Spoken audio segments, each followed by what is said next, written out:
Hello, my name is John McMullen, McMullen.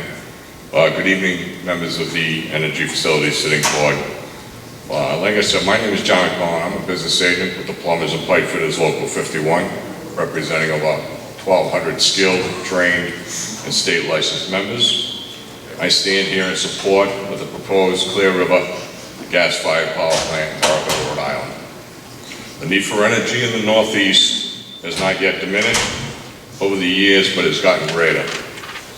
The closing of the Vermont Yankee nuclear plant, the upcoming closing of the Pilgrim Nuclear Power Plant, and the closing of the coal-fired Brayton Point power plant, with a total of almost 3,000 megawatts lost, definitely creates the need for replacement of this generating capacity. This is the reason why Clear River Energy needs to be built to replace the megawatts that will be lost. Let us also note that the Salem Harbor Power Station, which was coal-fired, was also shut down. Yet as we speak, a new Salem power plant is under construction today. This new plant is also gas-fired. I've heard a lot of concerns from the residents and groups opposed to the Clear River Energy plant. I've sat through a lot of these meetings, as I have up in Brockton, Mass. I am a Coventry, Rhode Island resident. And I myself, I have children, I have grandchildren. I also want to see a clean environment. But as a steam fitter, I've worked in this trade for over 30 years. I worked at the Tiverton Power Plant, which opened in the year 2000. I worked at the Johnston Power Plant, which is the largest power plant in the state, which opened in 2004.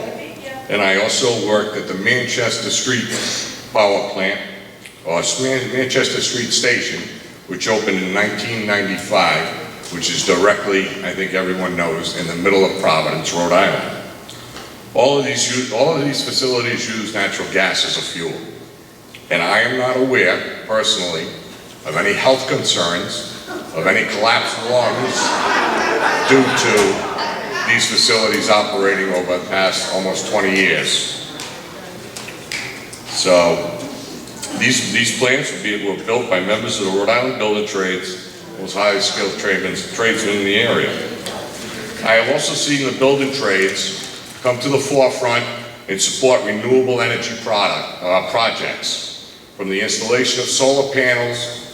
The Rhode Island building trades are one of the first groups to get behind deep water wind project, the first of its kind in the nation. But we do realize that the technology and cost is not there yet to replace an entire power plant. That is a reality. This project is a $700 million project for 500 megawatts.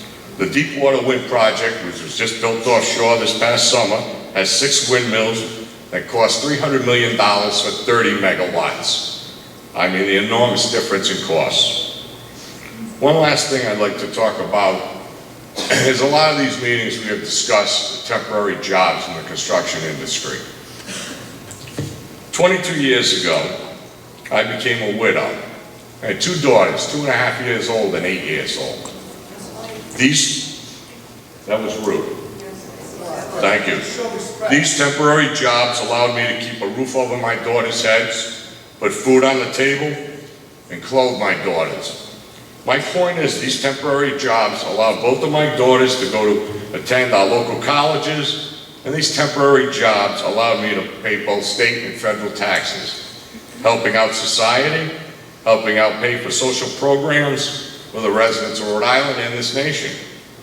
And I'm sure this includes some of the residents of Burrillville. I am grateful for my 30 years of temporary jobs that supported myself and my family. In conclusion, is all that I have said above.